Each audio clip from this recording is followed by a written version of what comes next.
हरे भरे जंगल के किनारे एक छोटी सी बस्ती थी जहां पक्षी और जानवर मिलजुल कर रहते थे।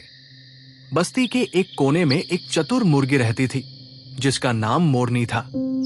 मोरनी दिखने में साधारण थी, पर उसकी बुद्धिमत्ता और हिम्मत के चर्चे दूर दूर तक फैले थे। मोरनी हर सुबह सूरज उगने से पहले जागती और अपने छोटे से घोंसले की सफाई करती। फिर वो जंगल में घूमने निकलती। उसका दिन दूसरों की मदद करने और भोजन जुटाने में बीतता। मोरनी बहुत समझदार थी और जंगल के सभी जानवर उससे सलाह लेने आते थे। एक दिन जंगल में एक लोमड़ी आ गई। वो शिकार की तलाश में इधर उधर घूम रही थी। लोमड़ी ने जंगल के छोटे जानवरों को डराना शुरू कर दिया। उसने पक्षियों के घोंसले उजाड़ दिए और छोटे जानवरों को पकड़ने की कोशिश की। जंगल के सारे जानवर और पक्षी डरे हुए थे। उन्होंने मोरनी के पास जाकर कहा, मोरनी, तुम हमेशा हमारी मदद करती हो, इस बार भी हमें इस लोमड़ी से बचाओ। वो बहुत चालाक है और हमें समझ नहीं आ रहा कि उससे कैसे बचें। मोरनी ने सबकी बात ध्यान से सुनी और सोच में पड़ गई। उसने कहा, घबराओ मत, हमें अपनी समझदारी से काम लेना होगा। मैं एक योजना बनाती हूं। मोरनी ने सभी जानवरों और पक्षियों को इकट्ठा किया और एक गुप्त बैठक रखी। उसने कहा, लोमड़ी चालाक है, लेकिन हम उससे भी ज्यादा समझदार हैं। हमें एक जाल बिछाना होगा। मोरनी ने सभी को अपनी योजना समझाई।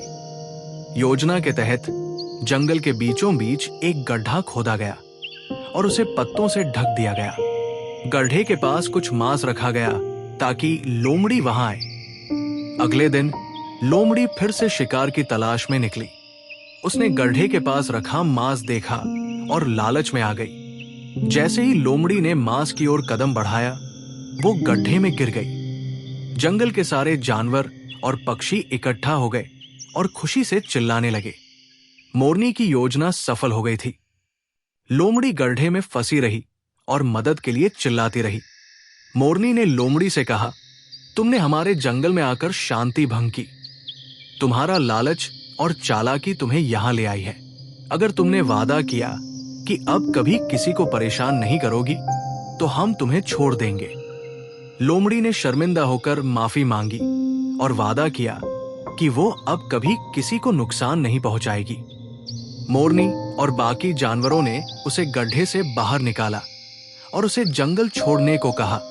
उस घटना के बाद जंगल में फिर से शांति लौट आई। सभी जानवर और पक्षी मोरनी की प्रशंसा करने लगे। उन्होंने कहा, मोरनी, तुम्हारी बुद्धिमत्ता और हिम्मत ने हमें बचा लिया। तुम सच में हमारी सच्ची मित्र हो। मोरनी मुस्कुराई और कहा, हम सबको मिलजुल कर रहना चाहिए और जरूरत पड़ने पर एक दूसरे की मदद करनी चाहिए। यही जीवन की सच्ची खुशी है।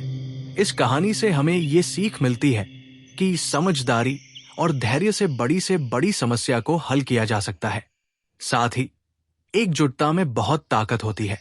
तो याद रखें, मिलजुल कर रहना और मुश्किलों का सामना समझदारी से करना ही सच्ची जीत है।